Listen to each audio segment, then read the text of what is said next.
Iconium, after they left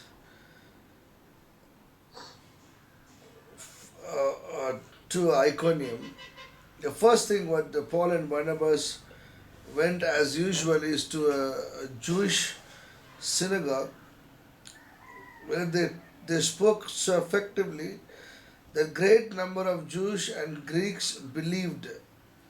Now it is very important for us to know that when they went to Iconium, they are entering into a zone now where there are less of Jewish people and more of different faith people are there. So when they are participating into this, their gospel is also slowly changing in terms of adaptability towards the new Gentiles who are there and the Jewish people. So they have to put both the things together, where the gospel becomes real to them and real to everyone who is part of it. So they spoke so effectively, and great number of Greeks joined and been a part of it. But Jewish who refused to believe stirred up the other Gentiles and poisoned their mind against their brother. Now, this is very interesting. What would have they spoken to poison the mind of their brothers against them? What was that Paul and Barnabas teaching was so effectively that they stirred up the other Gentiles and poisoned their mind against their brother. It is such a they did not poison their own community people. They spoke against who refused to believe, stirred up other Gentiles and poisoned their minds against their brother. Now they spoke against their own people, makes sense. Okay, their own community, own people. It's like our own church people sitting together discussing. We know each other and we are trying to fight it on whatever topics we like it. But they have spoken in the context of stirring up Gentiles, and what would have they spoken? What do you think they would have spoken? What do you think they would have said that these Gentiles who so greatly effectively believed, one verse above, the second verse, they are influenced by these Jewish people. Now, Paul and Barnabas are not the settlers, they are not the people who lived in Iconium. They are not somebody who was staying there, they are the travelers. So, the travelers had uniqueness. They spoke, people liked what the uniqueness of what they spoke, the message what they gave. But when the local people came together and they had to talk together and they had to share among their own known connectivity. So there are a few things what we can learn from here, which is maybe an underlying statement, but I want to share that. That the how much ever powerful is traveler's message, the local people has great influence upon each other because they know each other. Poison their mind, look what happened. So Paul and Barnabas spends considerable time there speaking boldly for the Lord, who confirmed the message of grace by enabling them to perform signs and wonders. They were trying to poison their mind against their brothers, but Paul and Barnabas had to spend more considerate time, spend more time speaking boldly for the Lord, where God used them to perform signs and wonders by His grace. It is very important. Though the message was so eloquent, the first verse itself says, the message was so powerful that a great number of people added, but because of their own people who spoke against Paul and Barnabas, they did not run away from it. They stood their ground, and the Lord helped them to perform signs and wonders. Now, it is very important thing to know that what has happened at Iconium. Iconium, the Jewish people did not like the message of their own brother.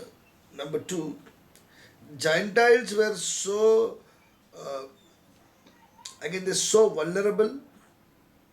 they can hear a message of gospel and believe God. At the same time, they can hear the gossip of the same people. They can hear the slander of the same people who live nearby, and they come against those people who preach the gospel. But Paul and Barnabas did not leave that place. They stood the ground and they preached the gospel.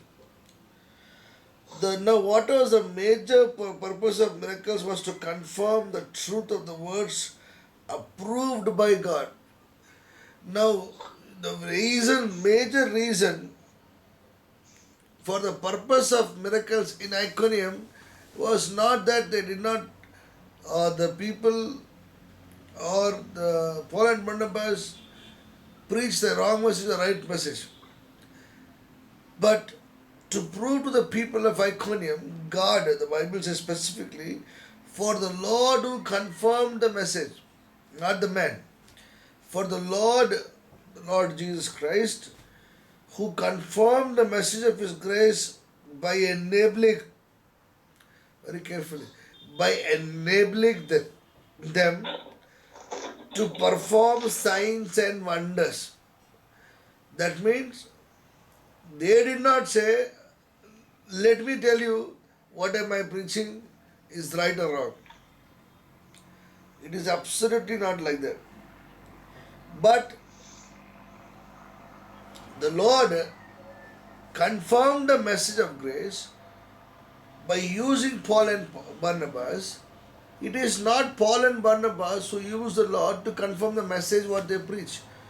I think today's generation, we are trying to do what exactly God must do from our life. We are trying to do the same thing because we want to prove to the people that we are preaching the right message. No, I'm not against the context of evangelism or the church ministry or any sort of ministry.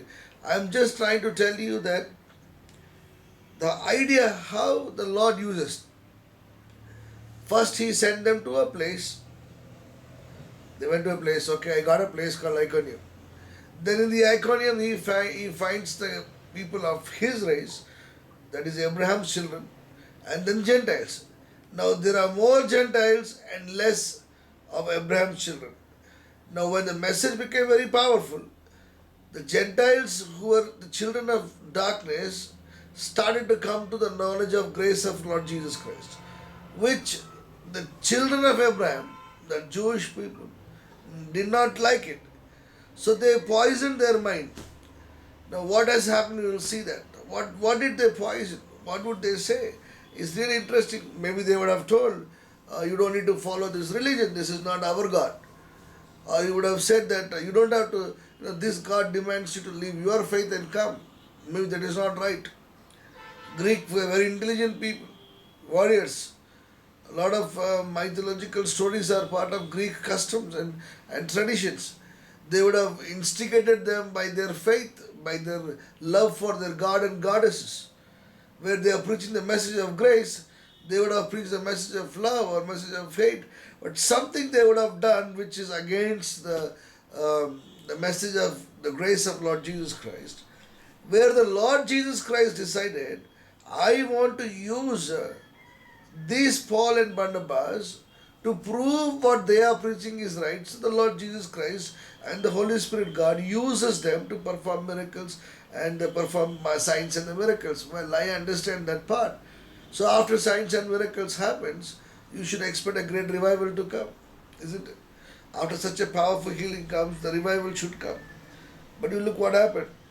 The people of the city were divided. Once the miracle happened, the people of the city are divided. Some sided with Jews, others with the apostles, not with Gentiles. Very carefully, you see. The city of people, the people of the city divided into two portions. One people who believed Gentiles, they are so vulnerable, they are taking up sides. One group took a side of a Jew faith or Jewish customs or Jewish teachings. The other went with the apostles' teaching. There was a plot afoot among both Gentiles and the Jews together with their leaders to mistreat them and stone them. Those who were with the apostles, they were no problem with Apostle Paul. But there is a group of people, a Jewish group of people, with a Gentile, decided, planned to stone them, mistreat them, and stone them. Why would they do that? According to Jewish custom, if anybody speaks blasphemy against their God, that is exactly what happened to Stephen. They thought though the Stephen was preaching a right message, the kingdom's message, according to the Jewish customs, he was not speaking the right message. So because he was not speaking the right message, they decided to stone him. So that they can kill and testify to people that what they were doing was right, which they did. And now they planned, not only they in the crooked mind planned this, they also planned with the Gentiles who were with him. Now look at this one really interesting story about what I feel is when the message doesn't get clear, or when we do not like certain things of the Lord, though you are the children of Abraham, you still want to do the act of the children of darkness. That is a big problem over here. They wanted to stone him, they and the Gentiles, those who believe the teaching of Jewish. Now, when they found out, they fled to the Laodicean city of Lystra and Derbe and to surrounding countries where they continued to preach the gospel.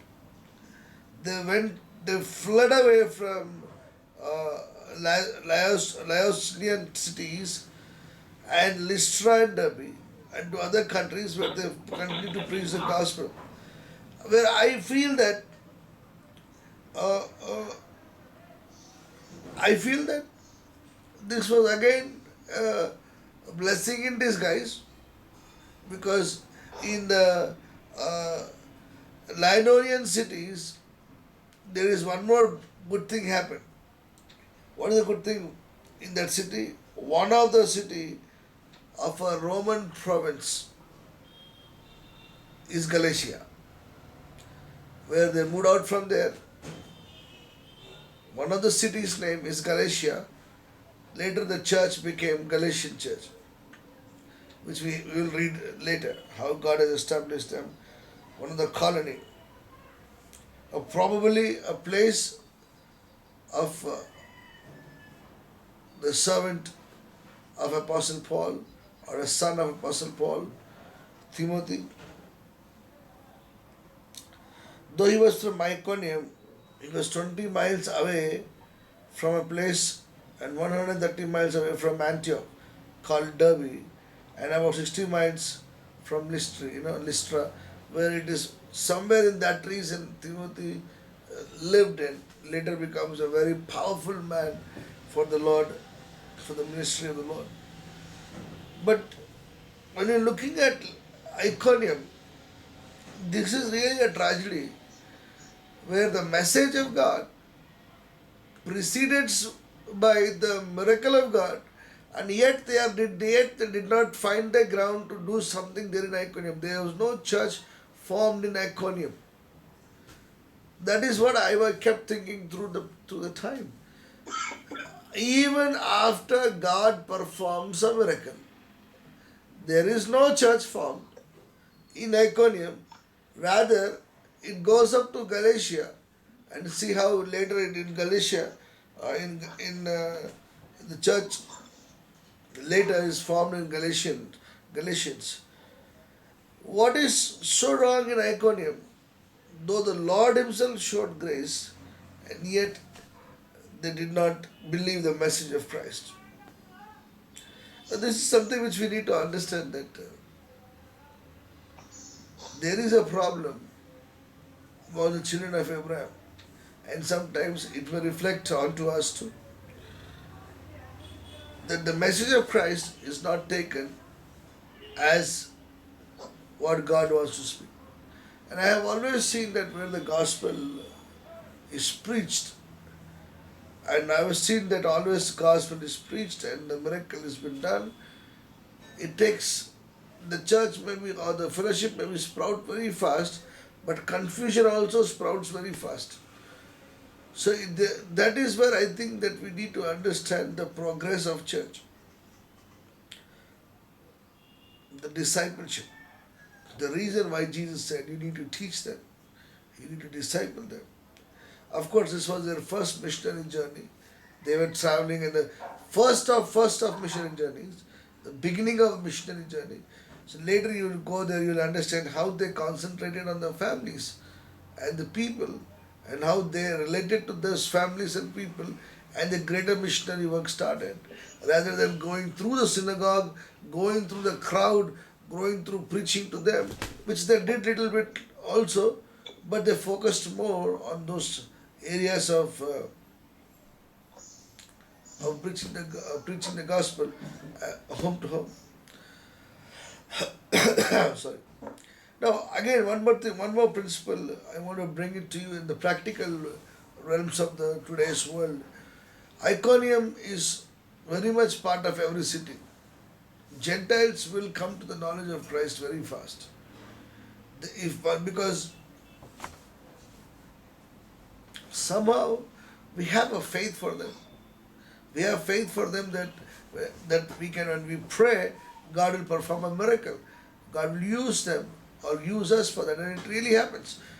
But after a miracle, if we are unable to disciple them and teach them and bring them into Christ, they are most likely to rebel against God, not against you. When they start rebelling against God, their natural instinct is to, to make the devil makes you to feel that they're rebelling against you, and they go out of your fellowship, out of your reach, or even to the point of accusing that you have done a wrong thing. So I think that's exactly what I feel is Iconiums are everywhere. The people of Iconiums are everywhere. They are every place doing and performing what they did in the book of Acts. Today there is no stoning maybe, but today there is an emotional stoning. Today it may be a spiritual backlash. There can be so many things in our life. We need to understand that Iconium is still part of our journey. Still part of our journey.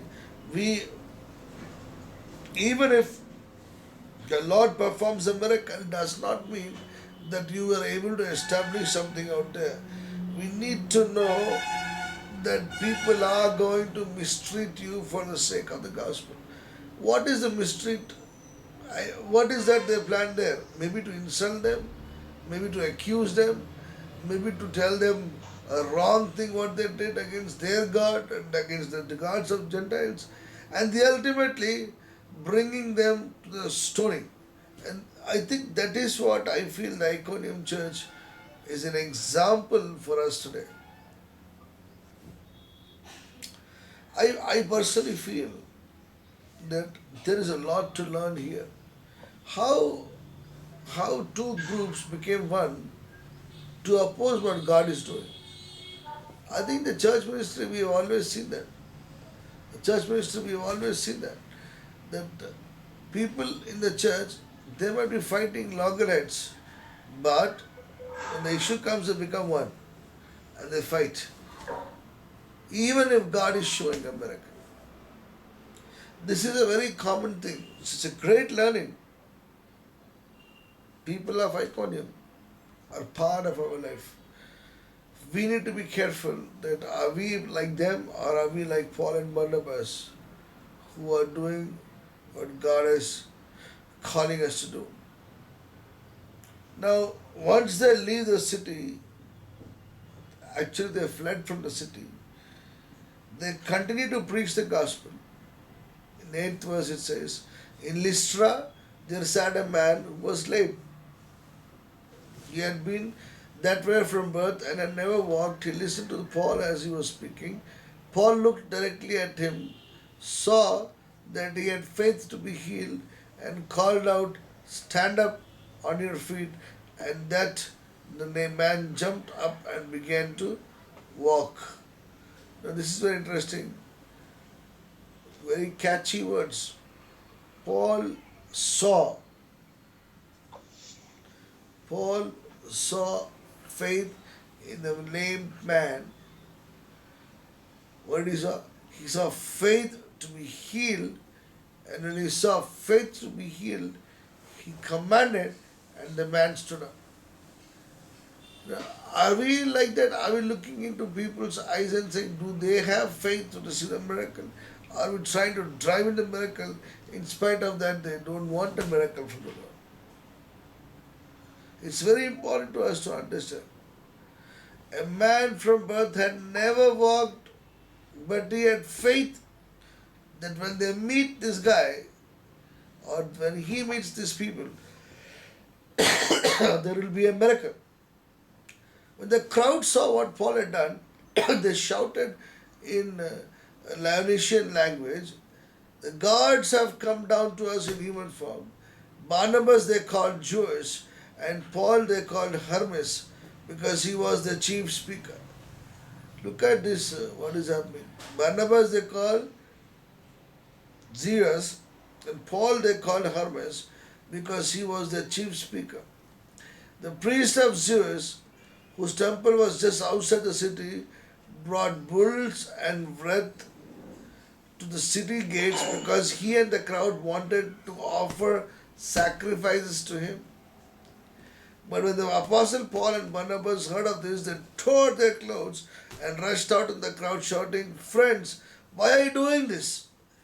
We too are only humans like you. We are bringing you good news, telling you to turn from the worthless things to the living God who made heaven and earth and sea and everything in them. In the past, he let all nations go through their own way, yet he has not let himself without testimony. He has shown kindness by giving you rain from heaven, crop in the season. He provided you with plenty of food and fills your heart with joy." Even with these words, they had difficulty keeping the crowd from sacrificing to them. What a story it is. In Lystra and Derbe, they became so famous. They went behind. If I am not wrong, Zeus is pattern god of Lystra, and its identification, appearance is based on the recognition of goodness to a nation and prosperity to the nation. Now these were the two gods of Lystra and Derbe. The Greek stories, you can go back and read. A lot of stories are written about them. Now when they saw that these two are representing and doing this miracle, they immediately locked on into their methodology of worship. What is the methodology of worship? Even in India also, if there is a function or if there is any kind of festival, they offer the lamb, they offer the bull, they offer the chicken, as a sacrifice to them, as a thanksgiving that there may not be any destruction or any other things happen because of the festival or any other reason. Similarly, here when they saw this miracle happen, these guys brought the bull and the wreath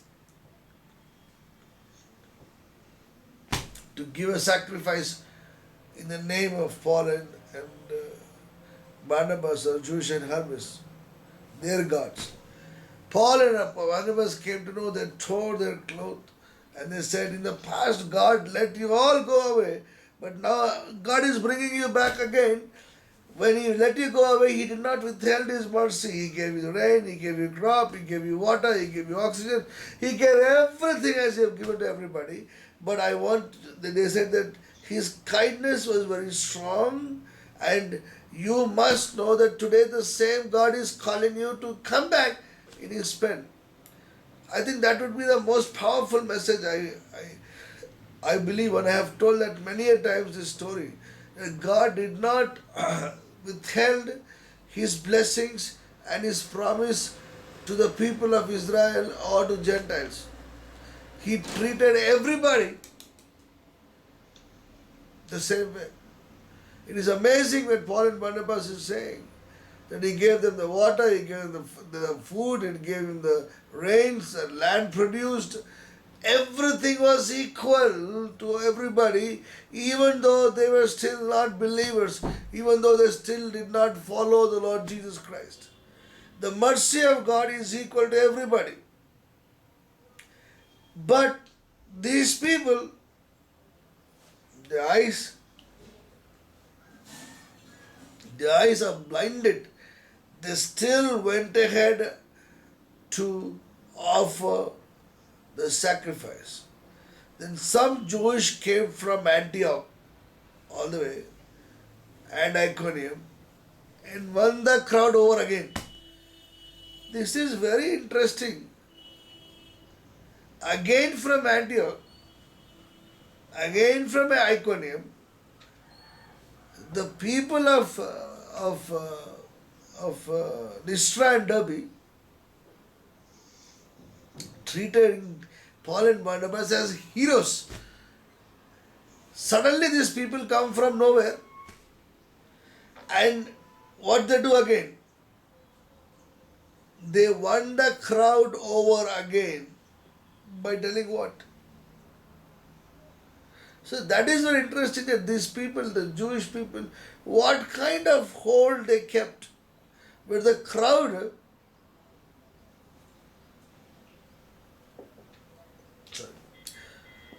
over a period of time, knowing that these guys were treated equivalent to their God, but the small group of people comes and changes everybody towards them.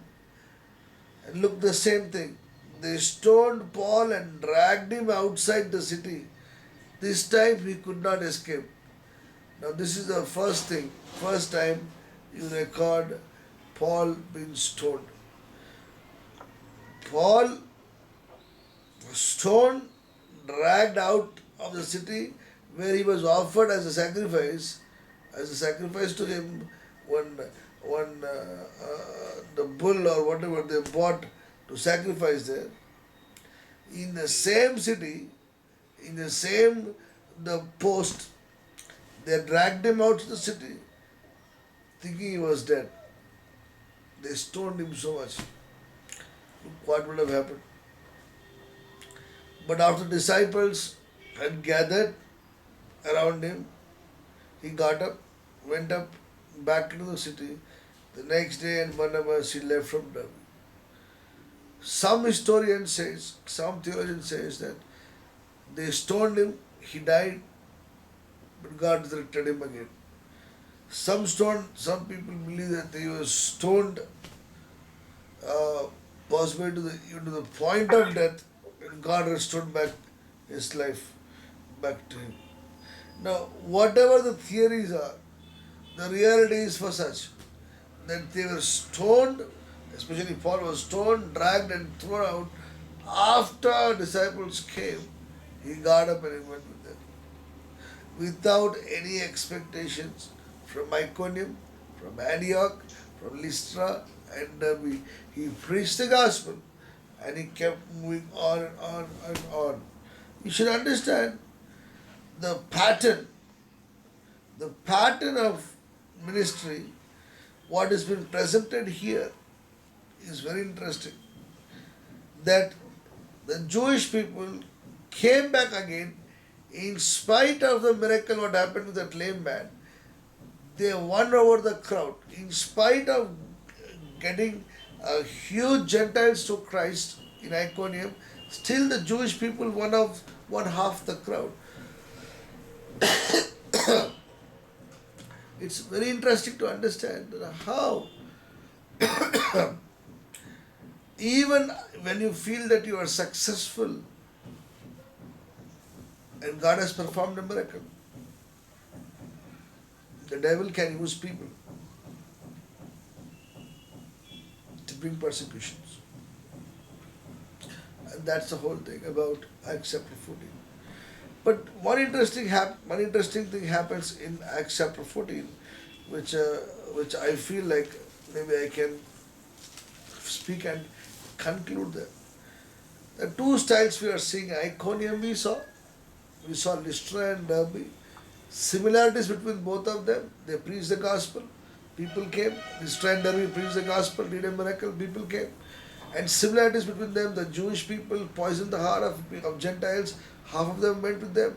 Here, the goodness of the Lord Jesus Christ and the grace of Heavenly Father was explained very beautifully between Jewish and Gentiles. Yet Jewish people came, won the crowd. This time they went ahead of stoning Paul to the point of death. So the similarities were very much happening. But when they came, when they returned to the Antioch in Syria, this is not, this is the place they preach the gospel. This is the place where it's, let me read that to you. They preached the gospel in the city and won a large number of disciples. Then they reached to the Lystra. Then they returned to Lystra, Iconium, and Antioch, strengthening the disciples and encouraging them to remain true to the faith. Look what they did. There are 4 pointers in this. 4 pointers maybe we can as a church, as a people who will do a ministry should take this point out.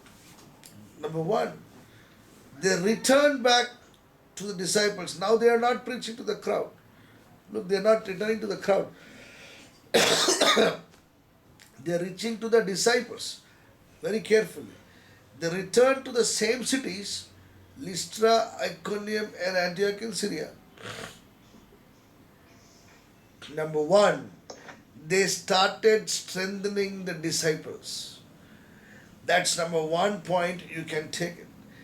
When they reach disciples, when you want to make disciples, according to book of Acts chapter 14, what Paul and Barnabas did as a first primary act, which we are going to record, is strengthening the disciples.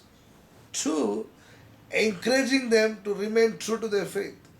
They strengthening them, bringing strength to their faith because of the hardship they will go through for the sake of the gospel.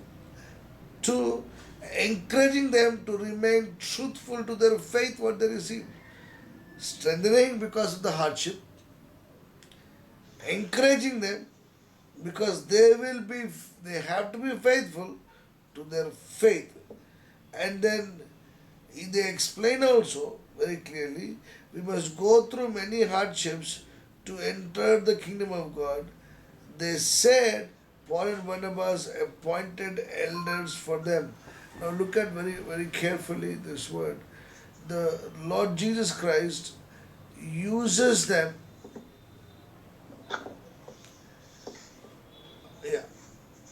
to remaining true to faith for the hardship, and Paul and Barnabas appointed elders. Number 3, they appointed elders from them in each church. So what has happened? You know, it's a very interesting story. When they left, the church was not there. When they were thrown out, the church was not there. But when they came back, the disciples came together and made a church. Nobody told them. Nobody informed them. But the Holy Spirit God's role was this. When the Paul and Barnabas went out from Iconium to Lystra to Derbe and Antioch and returning back, when they returned back, they did not go to synagogue. They went to a place where disciples were meeting together, the followers of Christ meeting together. And that's the place they're calling as a church. And once the disciples came together, the first thing Apostle Paul did and Barnabas did is, now that you got a fellowship of believers, let me appoint you a shepherd, an elder, to the group. And they appointed the elder to the church. The fourth thing, with prayer and fasting, committing them to the Lord. They learned the same thing what they did, what happened to them in I think in 13th chapter, at the beginning, the prophets and the teachers laid hands and appointed them to do the ministry. These people, while returning back to the Antioch church, they also fasted and prayed, laid hands on those people, and appointed them to run the church. I think that's the beauty of this church, how God works beautifully. And then, after going through Pisidia, they came to Pamphylia, and when they preached the word in Perga, they went down to Attalia. From Attalia, they sailed back to Antioch, where they had been committed to the grace of God for the work, and they had not now completed. On arriving there, they gathered to the church together, reported all that God has done through them and how He had been opened a door of faith to Gentiles. They stayed there a long time with the disciples. Now, time taken after ministry is it's very interesting, which we'll study that. But what they did, they called the church in Antioch. They called people together. They asked them to come together and share every single thing what has happened to them in the missionary journey. But what's so amazing about that, that wherever when they came back, in every church they appointed the elders and the deacons probably to do the role of the work of God, what God has given to them. And that's exactly the purpose of God into our life. Just a minute.